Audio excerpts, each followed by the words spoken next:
Aimables téléspectateurs de SATV, bonjour. Bienvenue dans votre nouvelle émission Univers des talents. Univers des talents est une émission qui met en lumière le savoir-faire des artistes en général et des jeunes artistes en particulier.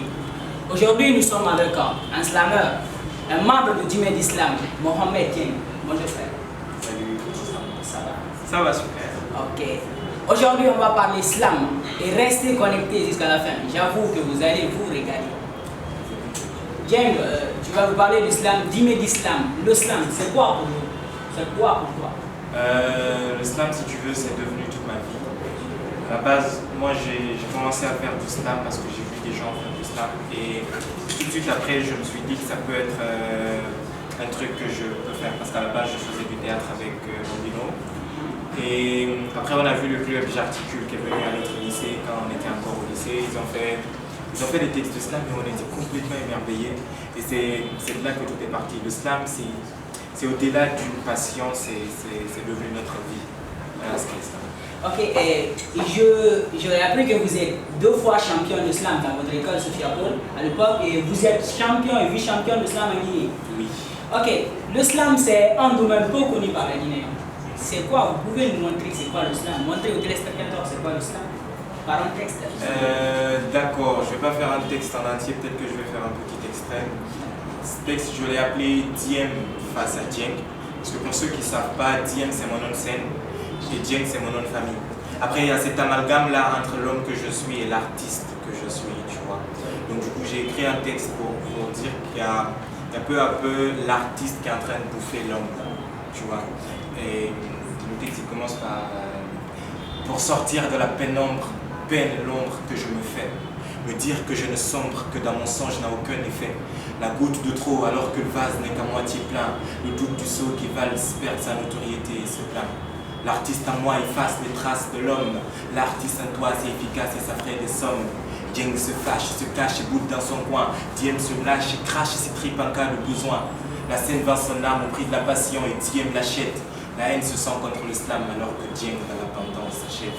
Donc c'est un truc comme ça, je ne maîtrise pas tout le texte, je vais faire un extrait. Bon, c'est trop fort. En fait, à te voir parler comme ça, je vois un EFA, je vois un mec-fan. Pourquoi pas le rap? Bah pourquoi pas le rap? Parce que déjà la famille, tu as commencé à faire du rap, à Fetty, tu vois, il y a tout ça là. Après, c'est bon, enfin ça c'était entre parenthèses, c'était pour rire. Moi je choisis l'islam plus pour son côté smart là, tu vois. Le rap, c'est un truc peut-être que je pourrais faire, mais moi je me dis que les rappeurs, c'est des gens, ils sont obligés de suivre certaines normes, de suivre un rythme, un beat et tout ça. Et moi, je crois pas pouvoir faire ça. Après, de l'autre côté, moi je me dis que le slam a besoin d'être connu et a besoin d'avoir un public comme le rap en fait. Tu vois, l'objectif, c'est d'amener le slam là où est arrivé le rap, là où est arrivé les autres genres musicaux.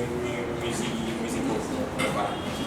Ok, Djimé d'Islam, vous êtes 2. Il y a toi, Mohamed Dieng et El Hadj Omar Baldé. C'est quoi en fait les projets? Qu'est-ce que vous avez comme objectif? D'accord. Alors, objectif, faire connaître davantage l'islam. Il y a 5-6 ans, nous-mêmes, on ne savait pas ce que c'était. Donc tu vois, entre cette époque-là et aujourd'hui, il y a eu une grande évolution et les gens s'intéressent de plus en plus au slam. Donc l'objectif premier, c'est de vulgariser encore plus, que les gens sachent ce que c'est. Parce qu'encore aujourd'hui, tu peux aller faire du slam quelque part et on te dit mais qu'est-ce qu'il fait? Mais c'est qui? Tu vois? Après c'est vrai que c'est beau, ils le découvrent, c'est beau, mais ils ne savent pas ce que c'est. L'objectif c'est de justement faire connaître cet art-là. Après, les projets de Djimé d'Islam, là on est en train de préparer un spectacle islam carrément. Et on est en train de travailler sur des singles et un album éventuellement. C'est ce sur quoi on est en train de travailler. Okay. Ah bon, comme tu le dis, c'est vrai, être slammer, c'est être méconnu dans le domaine. Parce qu'il y a tellement de rappeurs, il y a tellement de chanteurs. Tu te dis slammer, les gens se demandent c'est quoi le slam? Comment vous adaptez à ces artistes? Quand il y a un concert par exemple, nous on voit souvent des rappeurs, ceux qui font de la normale, mais on voit pas. Oui. Ça fait quoi? Enfin, ça fait que on est un peu marginalisé, mais ça c'est pas vraiment de la faute à ceux qui organisent des concerts. On est d'accord que quand tu organises un concert, c'est pour que les gens viennent, c'est pour que tu vendes des tickets. Après, tu dis que tu invites un slammer. Les gens vont dire, mais c'est qui un slammer? C'est quoi un slammer? Qu'est-ce qu'il fait? Pourquoi je vais payer de l'argent pour aller voir quelqu'un que je connais pas? Donc c'est pas de leur faute vraiment à eux. Je pense que c'est de la faute aux slammers qui ne se donnent pas la main pour d'abord faire connaître le slam, ensuite être dans différents concerts. Mais aujourd'hui, les lignes sont en train de bouger. Les gens connaissent de plus en plus le slam et les slammers sont invités de plus en plus à des concerts. Il y a Esaïe qui a été invité à des concerts et il y a même Dimed Islam qui doit être au turn-up sur scène le 12. Donc les lignes sont en train de bouger sur... Ok, bon, je voudrais savoir, bien des gens voudraient faire le slam de nos jours. Sont ces jeunes, par moi exemple, parfois quand je veux draguer une fille, je me force à écrire quelque chose juste pour convaincre la femme, tu vois. Je sais pas, pour vous le slam c'est aussi ça ou bien c'est juste pour faire passer les... Ça c'est une excellente question, parce que les gens quand ils voient un slammer, ils voient un dragueur automatiquement, tu vois. Ah, c'est des gens ils sont venus avec leurs mots pour pécho, tu vois. Alors que non, le slam c'est un art tout comme les autres en fait. Tout comme le rap ou je sais pas, le R&B permet de passer des messages, le slam aussi. Tu vois, je crois que les gens sont en train de réduire ça à de la banalité. Tu vois, une fois, moi, j'ai fait un partage Facebook où quelqu'un disait si tu es doué pour quelque chose, ne le fais pas gratuitement. D'accord? Donc, j'ai partagé le truc. Et il y a quelqu'un qui est venu me dire donc, pour le slam, on devrait payer? Non, mais oh, tu payes pour du rap, tu payes pour aller voir un concert, mais évidemment, tu payes pour venir voir un spectacle slam. Moi, ça m'a fait mal. Et je crois que c'est depuis ce jour où je me suis dit il faut que les gens donnent de la valeur à ce qu'on fait et sachent ce que nous faisons. Après, ça dépend aussi de nous. Imagine si tu invites 2-3 slammers et tous viennent te parler d'amour, bah tu colles directement une étiquette au slam. Tu dis, ah, c'est des gens, ils sont venus pour pécho, ils sont venus pour draguer. D'accord? Donc je ne rejette pas toute la faute aux gens. Je crois que la faute, elle est aussi à nous autres slammers. Mais le but premier du slam, c'est d'abord de s'amuser en véhiculant des messages.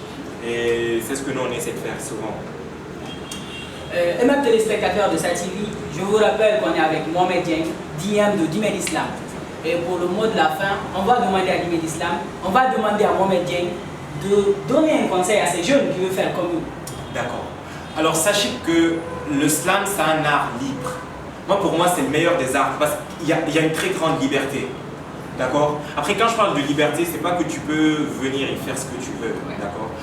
Ça veut dire que tu peux dire ton ressenti de façon très libre. C'est d'abord de la poésie et c'est très proche du rap. Donc ça fait que c'est un pont entre poésie et hip-hop. Tu vois? Donc tu es libre. Et le slam, c'est le pont entre tes sentiments et les autres. Donc tu as quelque chose que tu veux véhiculer. Tu as des messages à faire passer, tu as des sentiments, tu as des ressentis, tu as ce que tu veux en fait à faire passer, tu passes par le slam et tu le fais. Aujourd'hui en fait, il y a beaucoup de gens qui écrivent. Il y a énormément de gens qui écrivent des textes de slam et qui les postent sur Facebook. Et il y a parmi ces gens-là, des gens qui ont envie de faire du slam et qui pensent que c'est compliqué. Alors que le slam, non, ce n'est pas compliqué. Il suffit de vouloir dire quelque chose, de vouloir partager quelque chose, de l'écrire et pas de le dire. C'est aussi simple que ça. N'ayez pas peur de vos sentiments parce qu'après ils vont vous submerger et vous serez dans une sorte de dépression. Utilisez le slam comme un exutoire. Utilisez-le comme un endroit où vous dénoncez des choses, où vous parlez de choses qui vous tiennent à cœur. Donc n'hésitez pas, si vous écrivez des textes, si vous avez envie d'écrire des textes, écrivez-les. Le slam, c'est pour tout le monde. Et ma téléspectateur de SATV, vous étiez dans Univers des Talents et on était avec Dimed Islam. Avant de se quitter, on va le laisser pour un deuxième texte, juste pour le fun. Ouais, pour le fun. Tu es sûr? Lâche-toi, mon gars. D'accord. Je ne savais pas que même la vie, il fallait la commander les balles pour nous demander du calme nous était nécessaire.